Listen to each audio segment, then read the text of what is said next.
Gracias, ya estamos de regreso y déjeme comentarle, la Corte Suprema de Estados Unidos decidió que esta controvertida restricción fronteriza conocida como Título 42, implementada bajo el gobierno de Donald Trump, seguirá vigente mientras se resuelven diferentes recursos legales pendientes. Para conocer un poco más qué implica todo esto, tenemos en la línea a Eunice Rendón, ella es coordinadora de Agenda Migrante.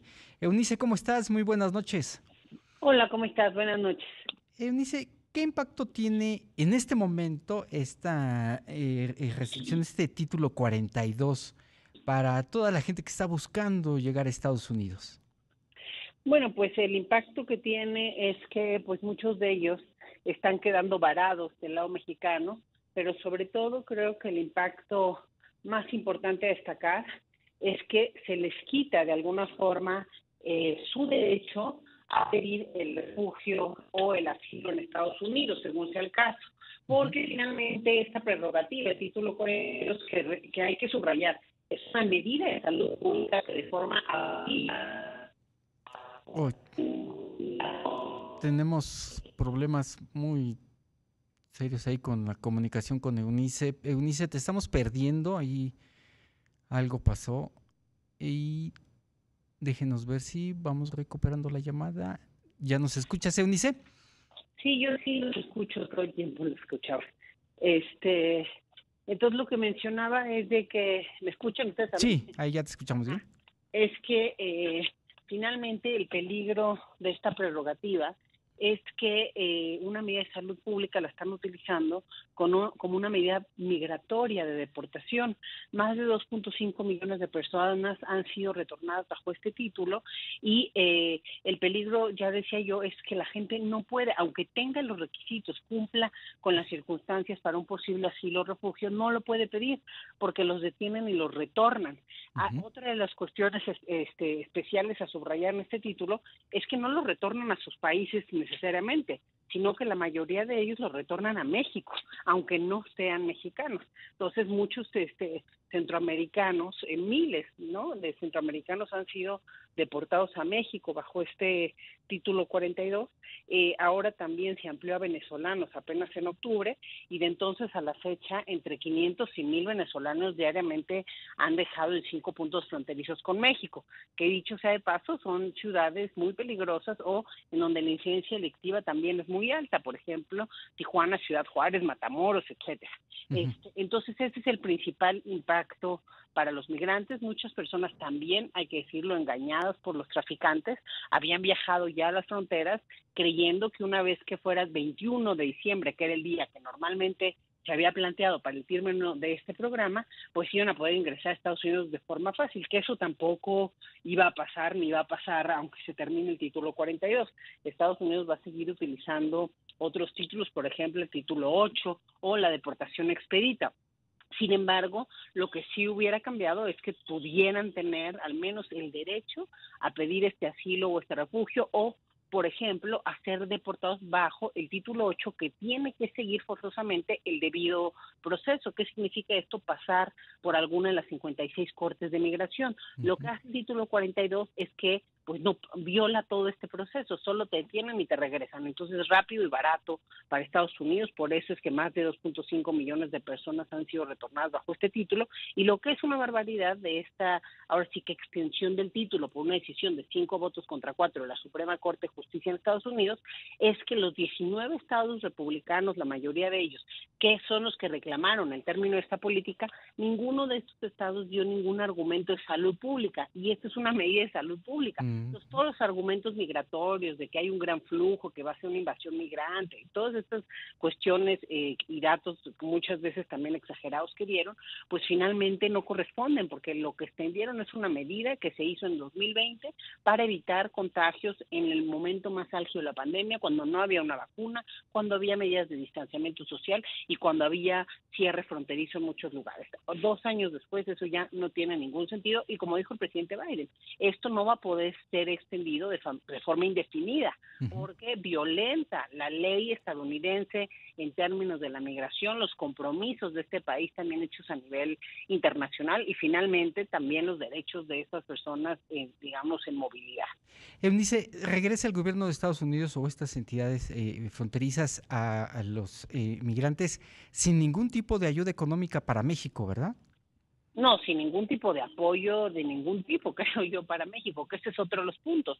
O sea, creo que ante esta situación, porque no es la primera vez, lo hizo igual con el programa de Quédate en México o en MPP, que eran los protocolos de protección al migrante, así se conocían, pero no era otra cosa que dejar del lado mexicano esperando a todos los solicitantes de refugio en Estados Unidos mientras seguían su proceso de aquel lado. Los procesos fueron largos, se violentó el debido proceso, solamente de 75,000 personas que esperaron en ese otro programa que también fue planteado e impulsado por Estados Unidos, pero que incluye a México, pues solamente al 5% de 75,000 personas que fueron parte del mismo se les otorgó realmente el refugio. El resto de las personas o se quedaron en México o terminaron regresando a los países de los que venían huyendo o terminaron pasando con algún traficante. Entonces creo que Estados Unidos tendría que tener y México también impulsar esta corresponsabilidad si va a estar inaugurando o poniendo en marcha este tipo de programas que involucran a México, pues que ponga también los recursos para ello, porque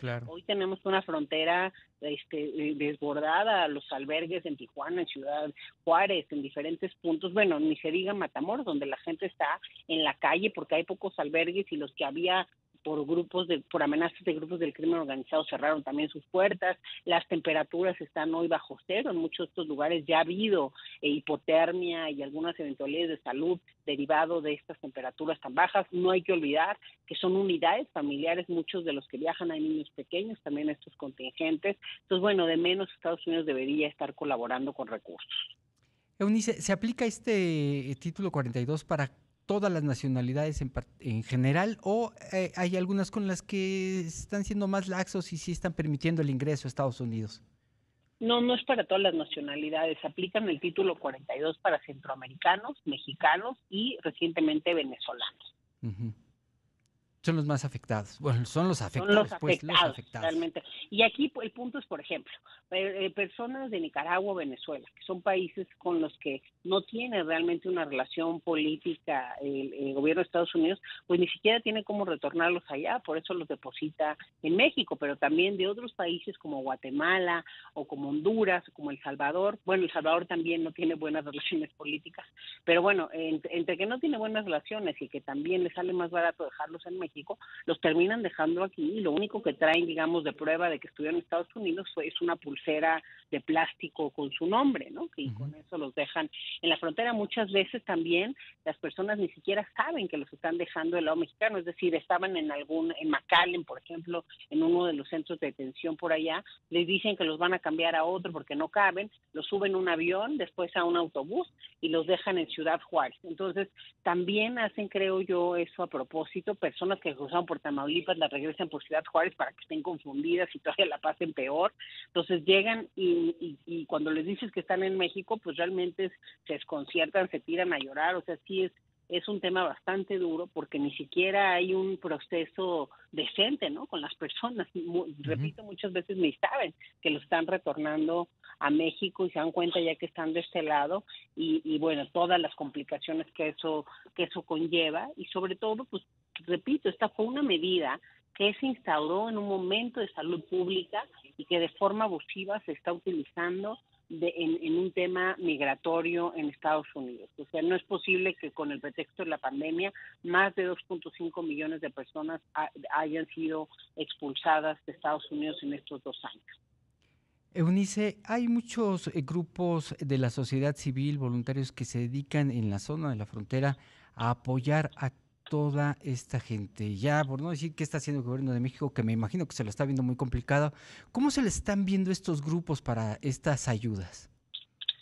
Pues yo creo que es difícil, ¿no? Es decir, pues ahí ven, y creo que son los que han estado más al pie del cañón, las organizaciones de la sociedad civil. Como tú dices, hasta el gobierno mexicano, digo, en sus instancias federales, estatales y municipales, pues tienen que atenderlo porque está ahí el fenómeno y se tiene que hacer algo, pero finalmente no hay, yo creo, ni la capacidad ni los recursos para atender a tantas personas y estos contingentes que de pronto llegan con la intención de entrar a Estados Unidos y que al mismo tiempo pues nos regresan a otras personas. Entonces hay un flujo de los que intentan entrar y de los que van regresando.